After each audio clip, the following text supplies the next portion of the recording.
ओम शांति। 3 जुलाई 2024 की मुरली के मधुर महावाक्य हैं। मीठे बच्चे, कलंगीधर बनने के लिए अपनी अवस्था अचल अडोल बनाओ।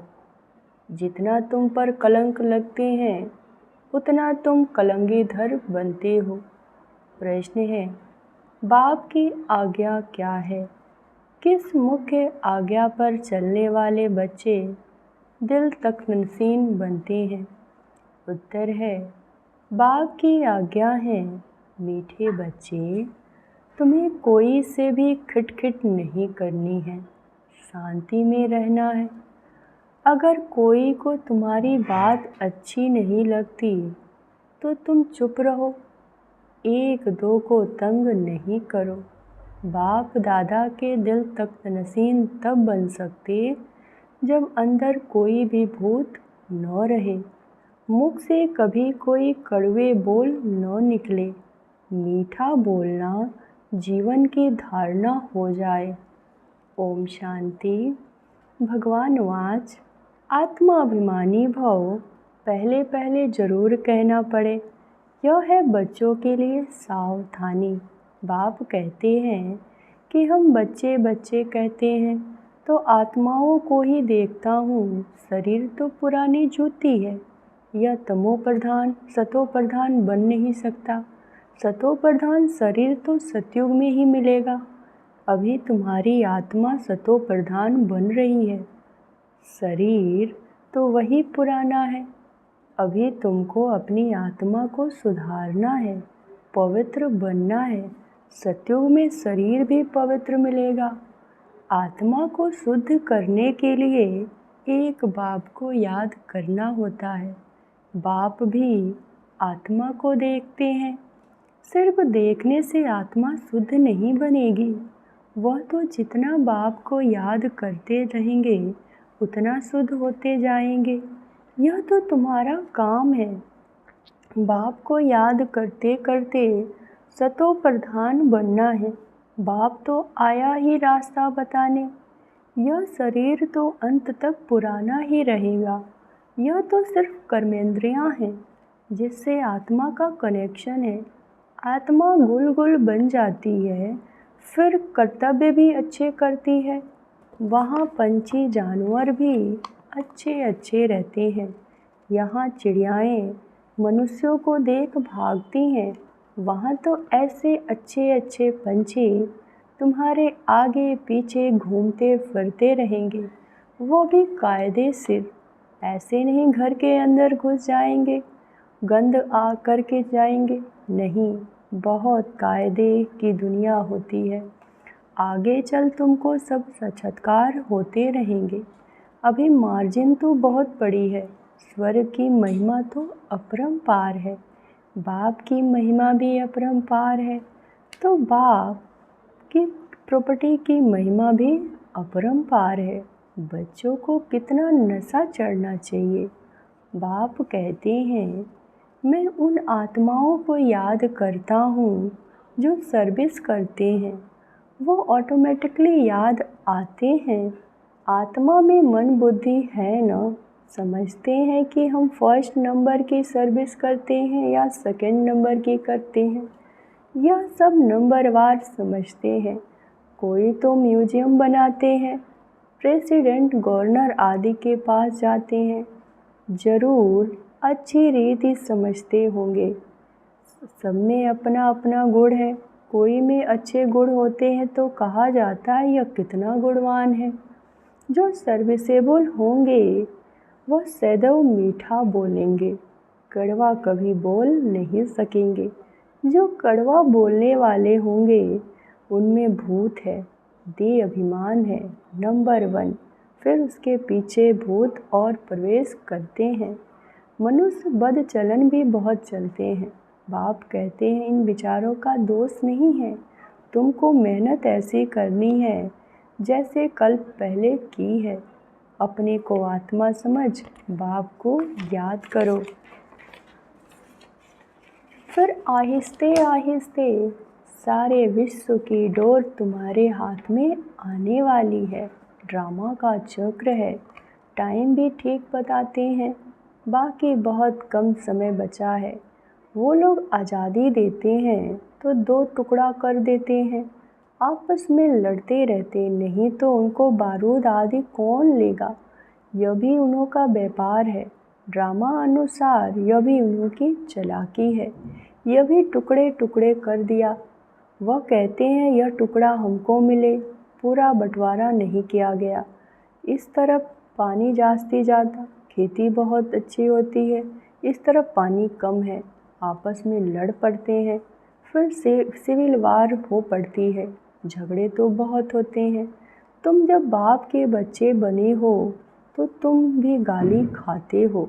बाबा ने समझाया था, अभी तुम कलंगीधर बनते हो, जैसे बाबा गाली खाते हैं तुम भी गाली खाते हो।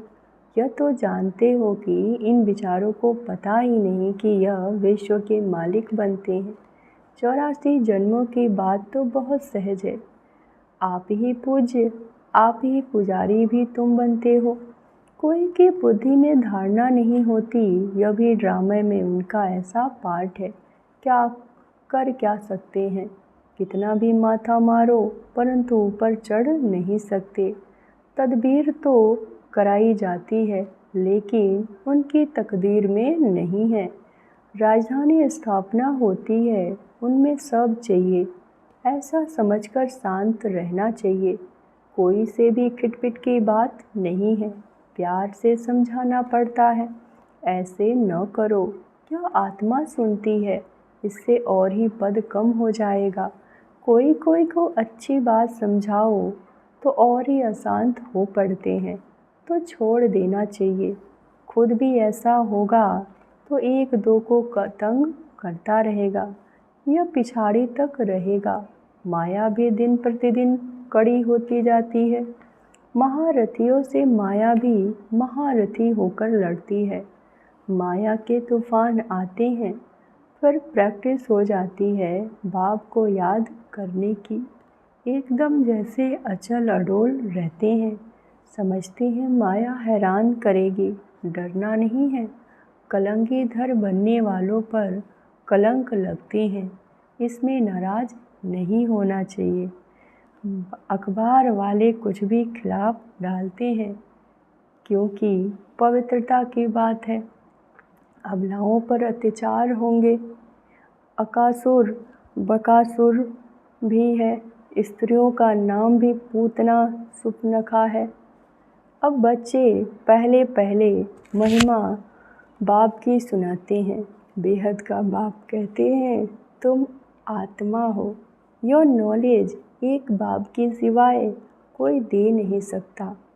रचता और रचना का ज्ञान यह है पढ़ाई, जिससे तुम स्वदर्शन चक्रधारी बन चक्रवर्ती राजा बनते हो। अलंकार भी तुम्हारे हैं, परंतु तुम ब्राह्मण पुरुषार्थी हो, इसीलिए यह अलंकार विष्णु को दे दिया है। यह सब बातें आत्मा क्या है, परमात्मा क्या है, कोई भी बता नहीं सकते। आत्मा कहाँ से आई है, निकल कैसे जाती है। कभी कहते हैं आँखों से निकलती है, कभी कहते हैं भ्रुकुटी से निकलती है, कभी कहते हैं माथे से निकल गई। यह तो कोई जान नहीं सकता। अभी तुम जानते हो आत्मा शरीर ऐसे छोड़ेगी, बैठे बैठे बाप की याद में देह का त्याग कर देंगे। बाप के पास तो खुशी से जाना है, पुराना शरीर खुशी से छोड़ना है। जैसे सर्प का मिसाल है, जानवरों में भी जो अक्ल है वो मनुष्यों में नहीं है। वह सन्यासी आदि तो सिर्फ दृष्टांत देते हैं। बाप कहते हैं तुमको ऐसा बनना है जैसे भ्रमरी कीड़े को ट्रांसफ़र कर देती है, तुमको भी मनुष्य रूपी कीड़े को ट्रांसफ़र कर देना है। सिर्फ दृष्टांत नहीं देना, लेकिन प्रैक्टिकल करना है। अब तुम बच्चों को वापस घर जाना है। तुम बाप से वर्षा पा रहे हो तो अंदर में खुशी होनी चाहिए।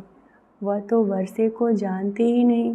शांति तो सबको मिलती है, वह शांति धाम में जाते हैं। सिवाय बाप के कोई भी सर्व की सद्गति नहीं करते। यह भी समझाना होता है। तुम्हारा निवृत्ति मार्ग है, तुम तो ब्रह्म में लीन होने का पुरुषार्थ करते हो। बाप तो प्रवृत्ति मार्ग बताते हैं। यह बातें बहुत गोई है। पहले कोई को अल्प बे ही पढ़ाना पड़ता है। बोलो, तुमको दो बाप है, हद का और बेहद का। हद के बाप के पास जन्म लेते हो विकार से, कितने अपार दुख मिलते हैं। सतयुग में तो अपार सुख है, वहाँ तो जन्म ही मक्खन मिसल होता है, कोई दुख की बात नहीं, नाम ही है स्वर्ग।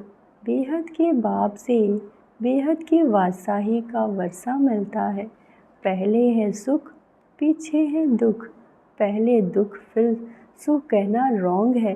पहले नई दुनिया स्थापना होती है, पुरानी थोड़े ही स्थापना होती है। पुराना मकान कभी कोई बनाते हैं क्या? नई दुनिया में तो रावण हो न सके, यह भी बाप समझाते हैं। तो बुद्धि में युक्तियाँ हो। बेहद का बाप बेहद का सुख देते हैं। कैसे देते हैं आओ तो समझाएं। कहने की युक्ति चाहिए। दुख धाम के दुखों का भी तुम साक्षात्कार कराओ। कितने अथाह दुख हैं, अपरंपार है, नाम ही है दुख धाम। इसको सुख धाम कोई कह नहीं सकता। दुख धाम में श्री कृष्ण सुख धाम में श्री कृष्ण रहते हैं। श्री कृष्ण के मंदिर में भी सुख धाम कहते हैं। वह सुख धाम का मालिक था, जिसकी मंदिरों में भी पूजा होती है। अभी यह बाबा लक्ष्मी नारायण के मंदिर में जाएंगे तो कहेंगे, ओहो, यह तो हम बनते हैं, इनकी पूजा थोड़े ही करेंगे। नंबर 1 बनते हैं तो फिर सेकंड थर्ड की पूजा क्यों करें? हम तो सूर्यवंशी बनते हैं, मनुष्यों को थोड़ी ही पता है। वह तो सबको भगवान कहते रहते हैं। अंधकार कितना है, तुम कितना अच्छी रीति समझाते हो। टाइम लगता है, जो कल्प पहले लगा था, जल्दी कुछ भी नहीं कर सकते। हीरे जैसा जन्म तुम्हारा अभी का है। देवताओं का भी हीरे जैसा जन्म नहीं कहेंगे। वो कोई ईश्वर परिवार में थोड़े ही है। यह है तुम्हारा ईश्वरीय परिवार, वह है दैवीय परिवार। कितनी नई नई बातें हैं। गीता में तो आटे में नमक मिसल है। कितने भूले कर दे श्री कृष्ण का नाम डालकर। बोलो, तुम देवताओं को तो देवता कहते हो, फिर श्री कृष्ण को भगवान क्यों कहते हो? विष्णु कौन है यह भी तुम समझते हो। मनुष्य तो बिगर ज्ञान के ऐसे ही पूजा करते रहते हैं। प्राचीन भी देवी देवता हैं जो स्वर्ग में होकर गए हैं। सतो रजो तमो में सबको आना है। इस समय सब तमो प्रधान है। बच्चों को पॉइंट तो बहुत समझाते हैं, बैच पर भी तुम अच्छा समझा सकते हो। बाप और पढ़ाने वाले टीचर को याद करना पड़े, परंतु माया भी कितनी कसमस चलती है। बहुत अच्छी पॉइंट निकलती रहती है। अगर सुनेंगे नहीं तो सुना कैसे सकेंगे। अक्सर करके बाहर में बड़े महारथी इधर उधर जाते हैं तो मुरली मिस कर देते हैं, फिर पढ़ते नहीं। पेट भरा हुआ है, बाबा कहते हैं कितनी गोई बातें तुमको सुनाता हूँ, जो सुनकर धारण करना है। धारण नहीं होगी तो कच्चे रह जाएंगे। बहुत बच्चे भी विचार सागर मंथन कर अच्छी पॉइंट सुनाते हैं। बाबा देखते हैं, सुनते हैं, जैसे जैसी अवस्था ऐसी पॉइंट निकाल सकते हैं। जो कभी इनसे नहीं सुनाई वह सर्विसेबल बच्चे निकालते हैं। सर्विस पर ही लगे रहते हैं, मैगजीन में भी अच्छी पॉइंट डालते हैं। तो तुम बच्चे विश्व का मालिक बनते हो। बाप कितना उच्च बनाते हैं। गीता में भी है, गीत में भी है, सारे विश्व की बागडोर तुम्हारे हाथ में होगी, कोई छीन न सके। यह लक्ष्मी नारायण विश्व के मालिक थे ना, उन्हों को पढ़ाने वाला जरूर बाप ही होगा। यह भी तुम समझा सकते हो। उन्होंने राज्य पद कैसे पाया, मंदिर के पुजारी को पता नहीं। तुमको तो अथाह खुशी होनी चाहिए। यह भी तुम समझा सकते हो। ईश्वर सर्वव्यापी नहीं है। इस समय तो 5 भूत सर्वव्यापी हैं। एक एक में यह विकार है। माया के भूत हैं। माया सर्वव्यापी है। तुम फिर ईश्वर सर्वव्यापी कह देते हो। यह तो भूल है ना। ईश्वर सर्वव्यापी कैसे हो सकता है? वह तो बेहद का वर्षा देते हैं, कांटों को फूल बनाते हैं। समझाने की प्रैक्टिस भी बच्चों को करनी चाहिए। अच्छा, मीठे मीठे सिकिलधे बच्चों प्रति माता पिता बाप दादा का याद प्यार और गुड मॉर्निंग। रूहानी बाप की रूहानी बच्चों को नमस्ते। धारणा के लिए मुख्य सार। पहली पॉइंट, जब कोई अशांति फैलाते हैं या तंग करते हैं तो तुम्हें शांत रहना है। अगर समझाने मिलते हुए भी कोई अपना सुधार नहीं कर सकते तो कहेंगे इनकी तकदीर, क्योंकि राजधानी स्थापना हो रही है। दूसरी पॉइंट, विचार सागर मंथन कर ज्ञान की नई नई पॉइंट्स निकाल सर्विस करनी है। बाप मुरली में रोज़ जो गोय बातें सुनाते हैं वह कभी मिस नहीं करनी है। वरदान, पवित्रता को आदि अनादि विशेष गुण के रूप में सहज अपनाने वाले पूज्य आत्मा भव। पूजनीय बनने का विशेष आधार पवित्रता पर है। जितना सर्व प्रकार की पवित्रता को अपनाते हो उतना सर्व प्रकार से पूजनीय बनते हो। जो विधि पूर्वक आदि अनादि विशेष गुण के रूप में पवित्रता को अपनाते हैं वही विधि पूर्वक पूजे जाते हैं। जो ज्ञानी और अज्ञानी आत्माओं के संपर्क में आते पवित्र वृत्ति दृष्टि वाइब्रेशन से यथार्थ संपर्क संबंध निभाते, स्वप्न में भी जिनकी पवित्रता खंडित नहीं होती वही विधि पूर्वक पूज्य बनते हैं। स्लोगन, व्यक्त में रहते अव्यक्त फरिश्ता बनकर सेवा करो तो विश्व कल्याण का कार्य तीव्र गति से संपन्न हो। ओम शांति।